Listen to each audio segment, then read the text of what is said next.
Friends, GOC के अंदर अपन ने दो परमानेंट इफेक्ट की बात कर ली थी, इंडक्टिव ऑफ रेजोनेंस या फिर मीजोमेरिक इफेक्ट। आज बात करेंगे तीसरे परमानेंट इफेक्ट की, जिसका नाम है हाइपर कॉन्जुगेशन या जिसे अति संयुग्मन भी कहा जाता है। सबसे पहले बात करते हैं इसके डेफिनेशन की। तो देखो डेफिनेशन क्या बोलता है, it is a special type of resonance, यानी कि एक विशेष प्रकार का अनुनाद ही है इन विच डीलोकेलाइजेशन, ध्यान रखना डिस्प्लेसमेंट नहीं है, delocalisation of electrons takes place via overlapping in between sigma bond and p orbital. यानी या तो इलेक्ट्रॉन की जो डीलोकेलाइजेशन है वो सिग्मा बॉन्ड और पी ऑर्बिटल के ओवरलैपिंग से होगा, और या फिर सिग्मा बॉन्ड या फिर पाई बॉन्ड के ओवरलैपिंग से जो इलेक्ट्रॉनों का डीलोकेलाइजेशन होगा उसे ही क्या बोला जाएगा, हाइपर कॉन्जुगेशन इफेक्ट। सही है। इट इज अ परमानेंट, एक तरह का स्थायी प्रभाव है, डिस्टेंस पे डिपेंड करता नहीं है। इसे नो बॉन्ड रेजोनेंस, बंध रहित अनुनाद भी कहा जाता है, और बेकर नाथन इफेक्ट भी इसे कहते हैं। अब दो कैटेगरी आ गई इसमें, सिग्मा बॉन्ड और पी ऑर्बिटल के ओवरलैपिंग से जो हाइपर कॉन्जुगेशन होता है, और दूसरा सिग्मा बॉन्ड और पाई बॉन्ड के बीच ओवरलैपिंग से जो हाइपर कॉन्जुगेशन होता है। तो इन दोनों कैटेगरी के दो दो एग्जांपल्स हैं। पहली कैटेगरी सिग्मा बॉन्ड और पी ऑर्बिटल वाली के एग्जांपल है कार्बोकैटायन और फ्री रेडिकल, जबकि सिग्मा बॉन्ड और पाई बॉन्ड वाली कैटेगरी के एग्जांपल है एल्कीन और एल्किल बेंजीन। यानी ये चार compounds, carbocation, free radical, alkene और एल्किल बेंजीन, यही वो सिस्टम्स हैं ऑर्गेनिक के जहां पर हाइपर कॉन्जुगेशन इफेक्ट अप्लाई किया जाता है या फिर हाइपर कॉन्जुगेशन इफेक्ट लगता है। बारी बारी से एक एक सिस्टम की बात करेंगे कि कैसे इनमें हाइपर कॉन्जुगेशन देखा जाता है और हाइपर कॉन्जुगेशन होने के बाद क्या होता है मॉलिक्यूल के अंदर। सही है, क्योंकि एक तरह का रेजोनेंस ही है, तो जैसे रेजोनेंस जिस मॉलिक्यूल में होता है वहाँ रेजोनेटिंग स्ट्रक्चर बनती है, उसी तरह से हाइपर कॉन्जुगेशन जिस मॉलिक्यूल में होगा वहाँ पर उसकी हाइपर कॉन्जुगेशन स्ट्रक्चर्स बनेगी। उन्हीं स्ट्रक्चर्स की अपन बात करेंगे। पढ़ते हैं एक एक कैटेगरी को। सबसे पहले लेंगे अपन कार्बोकैटायन के अंदर हाइपर कॉन्जुगेशन। देखो बात करते हैं कार्बोकैटायन में हाइपर कॉन्जुगेशन की। तो अगर किसी कार्बोकैटायन को हाइपर कॉन्जुगेशन इफेक्ट शो करना है तो उसे दो शर्तों की पालना करनी पड़ेगी, दो कंडीशन उसमें फुलफिल होना जरूरी है। पहली कंडीशन है alpha hydrogen must be present, और दूसरी कंडीशन है alpha carbon should be sp3 hybridised. कौन सी कंडीशन है, पहली अल्फा हाइड्रोजन प्रेजेंट होना चाहिए और दूसरी अल्फा कार्बन sp3 होना चाहिए। क्योंकि अल्फा कार्बन sp3 होता है तो ही उस पर लगी हुई हाइड्रोजन क्या कहलाएगी, अल्फा हाइड्रोजन कहलाएगी। एक एग्जांपल से समझते हैं। जैसे मैंने लिया CH3 CH2 पॉजिटिव। बात करते हैं सबसे पहले कि अल्फा कार्बन अल्फा हाइड्रोजन कैसे देखा जाता है। तो देखो सिस्टम से जो डायरेक्टली जुड़ा हुआ कार्बन होता है वो होता है हमारे अल्फा कार्बन। सिस्टम जो चार सिस्टम हम देखते हैं, कार्बोकैटायन, फ्री रेडिकल, एल्किन और एल्किल बेंजीन जहाँ हाइपर कॉन्जुगेशन शो होता है, इसे मैं चार सिस्टम की तरह बिहेव कराऊंगा। तो सिस्टम से डायरेक्टली जुड़ा हुआ कार्बन अल्फा कार्बन, जैसे यहाँ सिस्टम है मेरे पास ये कार्बोकैटायन, तो इस कार्बोकैटायन से ये जो डायरेक्टली जुड़ा हुआ कार्बन है ये होगा अल्फा कार्बन। और अगर ये अल्फा कार्बन sp3 हाइब्रिडाइज्ड हुआ, गौर से सुनना, अगर ये अल्फा कार्बन sp3 हाइब्रिडाइज्ड हुआ तो ही इस पे लगी हुई हाइड्रोजन क्या कहलाएगी, अल्फा कार्बन पे लगी हुई हाइड्रोजन क्या कहलाएगी, अल्फा हाइड्रोजन कहलाएगी। आई बात समझ में। क्योंकि ये कार्बन मेरा sp3 हाइब्रिडाइज्ड है तो इस पे लगी हुई ये तीनों हाइड्रोजन क्या होगी मेरे पास, अल्फा हाइड्रोजन कहलाएगी। यानी ये मॉलिक्यूल मेरा हाइपर कॉन्जुगेशन की कंडीशन को फुलफिल करता है। एक बार दोबारा देख लो, सिस्टम से डायरेक्टली जुड़ा हुआ कार्बन अल्फा कार्बन, अगर वो sp3 है तो उस पर लगी हुई हाइड्रोजन क्या होगी, अल्फा हाइड्रोजन। तो दोनों कंडीशन फुलफिल हो गई, अल्फा हाइड्रोजन भी है और अल्फा कार्बन भी sp3 हाइब्रिडाइज्ड है। यानी ये मॉलिक्यूल मेरा हाइपर कॉन्जुगेशन शो कर सकता है। अगर ये हाइपर कॉन्जुगेशन शो कर सकता है तो इसे हाइपर कॉन्जुगेशन स्ट्रक्चर्स तो बनानी पड़ेगी। तो देखो कैसे ये कार्बोकैटायन हाइपर कॉन्जुगेशन स्ट्रक्चर्स बनाते हैं, बात करते हैं इसकी।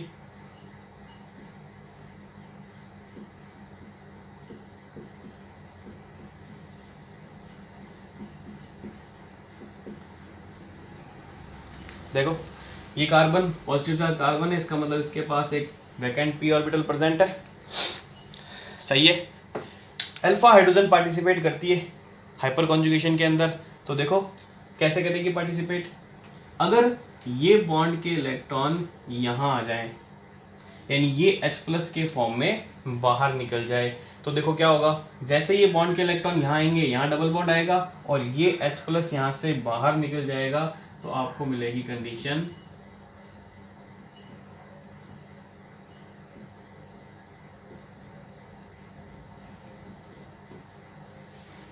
सही है।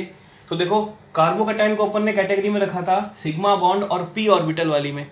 देख लो ये सिग्मा बॉन्ड के इलेक्ट्रॉन कहाँ जा रहे हैं, इस पी ऑर्बिटल के अंदर जा रहे हैं, कैटेगरी सही है हमारी। अब ये स्ट्रक्चर अगर ये बॉन्ड के इलेक्ट्रॉन वापस यहाँ आ जाए और इनके बीच में वापस बॉन्ड बनने लग जाए तो ये स्ट्रक्चर वापस रिपीट हो जाएगी, सही है। इसलिए अपन ने ये एरो का निशान लगाया है कि ये स्ट्रक्चर एक दूसरे में क्या होती है, इंटर कन्वर्टेबल।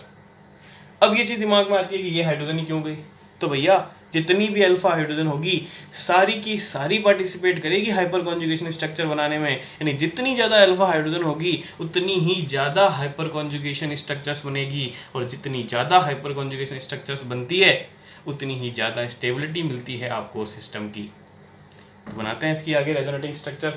अब ये स्ट्रक्चर वापस इसमें कन्वर्ट होगी, फिर नेक्स्ट हाइड्रोजन का नंबर आएगा, फिर ये वापस उसमें कन्वर्ट होगी, और फिर तो जब तक अल्फा हाइड्रोजन रहेगी तब तक नई नई स्ट्रक्चर्स आपके बनती रहेगी। बार बार अपन वापस इसमें रिपीट नहीं करेंगे, वरना क्या होगा, अपने को स्ट्रक्चर्स डबल मिलेगी, जबकि अपने को हर बार नई स्ट्रक्चर बनानी होती है। इसलिए अपन सीधा सीधा दूसरी हाइड्रोजन को मूव करा देते हैं। तो ये मान लेते हैं कि ये स्ट्रक्चर इसमें कन्वर्ट हुई और फिर ये स्ट्रक्चर आएगी वापस, इसका नंबर आ गया। अब इसके बाद इसका नंबर आएगा H+, ये H डबल बॉन्ड CH2, इसका नंबर आ गया। अब इसका नंबर आएगा H H+ और ये CH2, सही है।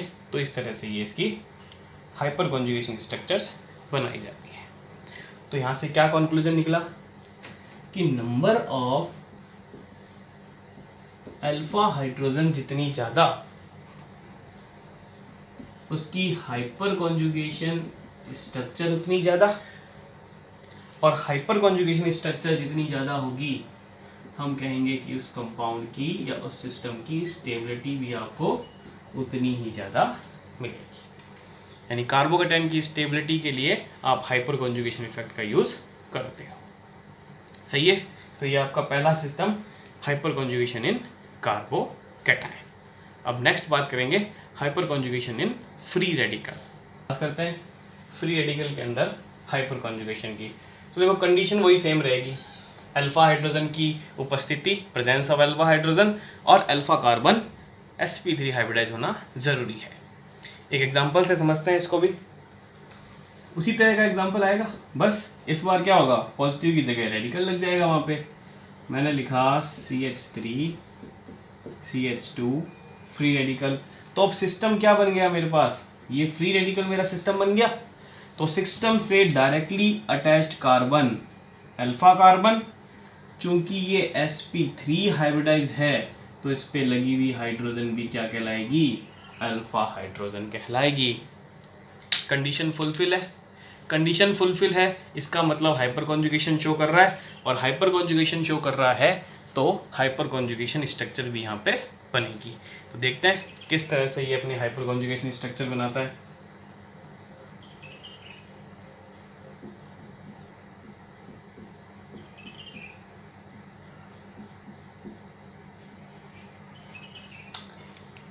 इलेक्ट्रॉन डेफिशिएंट है, p ऑर्बिटल में एक ऑर्बिटल इसका खाली रहेगा,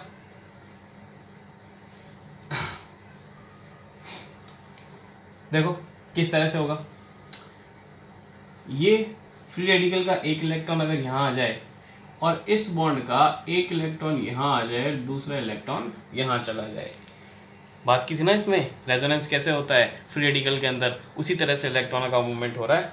तो देखो आपको क्या मिला, H रेडिकल CH2 H। वही वापस सिग्मा बॉन्ड किस में जा रहा है, p ऑर्बिटल के अंदर, category sigma bond plus p orbital.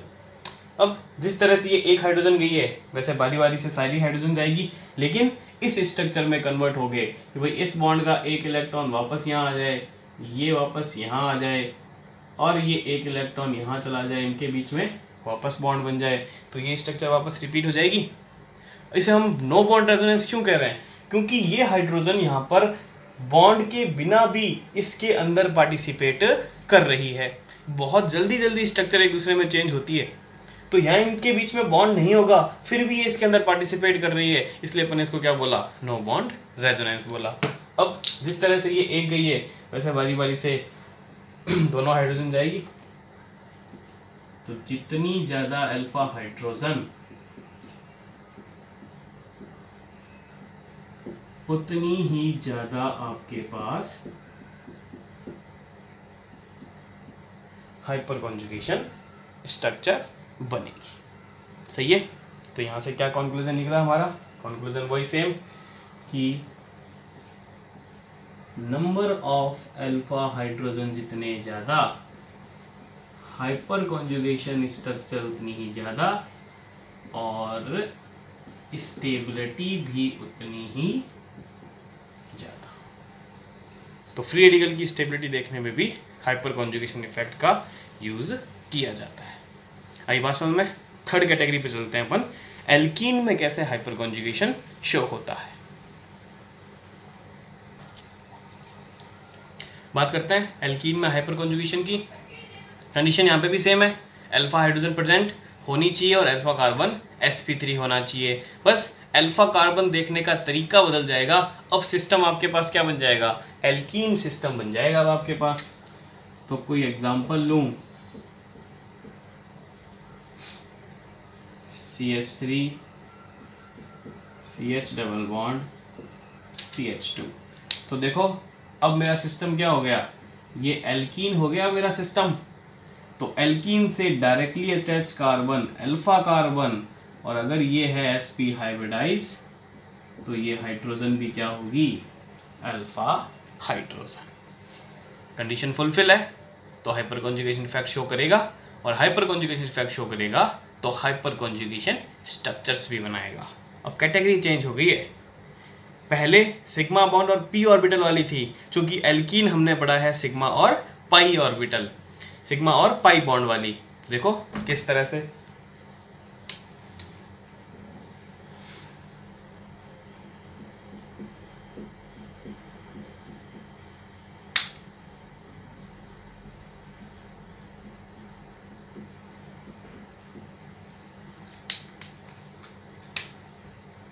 ये बॉन्ड के इलेक्ट्रॉन अगर यहां चले जाएं, ये आगे की तरफ चले जाएंगे, क्या होगा, ये सिग्मा बॉन्ड कन्वर्ट हो गया किसमें, पाई बॉन्ड में।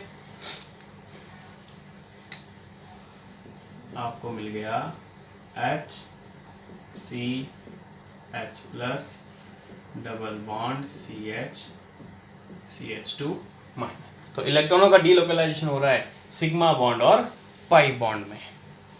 सही है, अब जिस तरह से एक हाइड्रोजन गई है, बाकी बची हुई दो हाइड्रोजन भी जाएगी, बारी बारी से सबका नंबर आएगा भाई।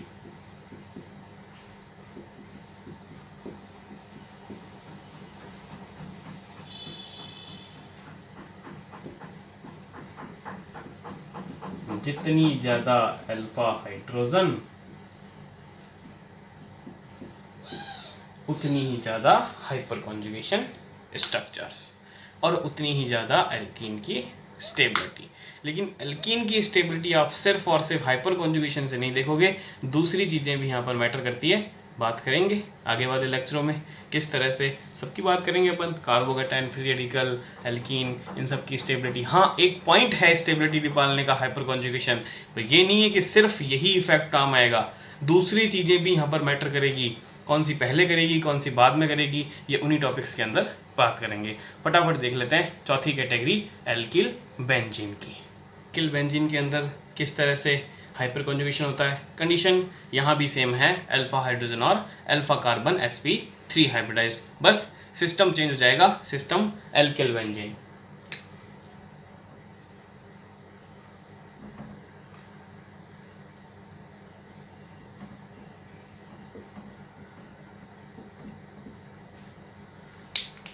ये सिस्टम बन गया इस बार आपके, ये फेनिल, इससे डायरेक्टली जुड़ा हुआ कार्बन अल्फा कार्बन, और ये अगर sp3 हाइब्रिडाइज्ड होगा तो ये हाइड्रोजन भी क्या कहलाएगी, अल्फा हाइड्रोजन। और ये अल्फा हाइड्रोजन होगी तो यहाँ पर इनको हाइपर कॉन्जुगेशन स्ट्रक्चर्स भी बनानी पड़ेगी। सेम एल्कीन जैसा ही पार्ट है, अगर इतने से पार्ट को तोड़ लूँ तो ये एल्कीन ही बन गया वापस मेरे, बस आगे सिस्टम ये पूरा बना हुआ है बेंजीन का, बाकी बात वही सेम है। फटाफट देख लेते हैं।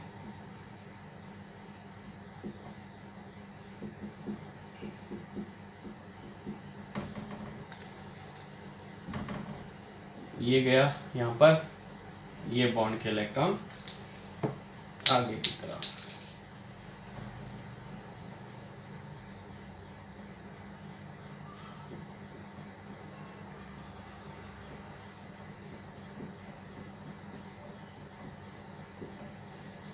अब बारी बारी से बाकी सबका नंबर आएगा। तो जितनी ज्यादा अल्फा हाइड्रोजन होगी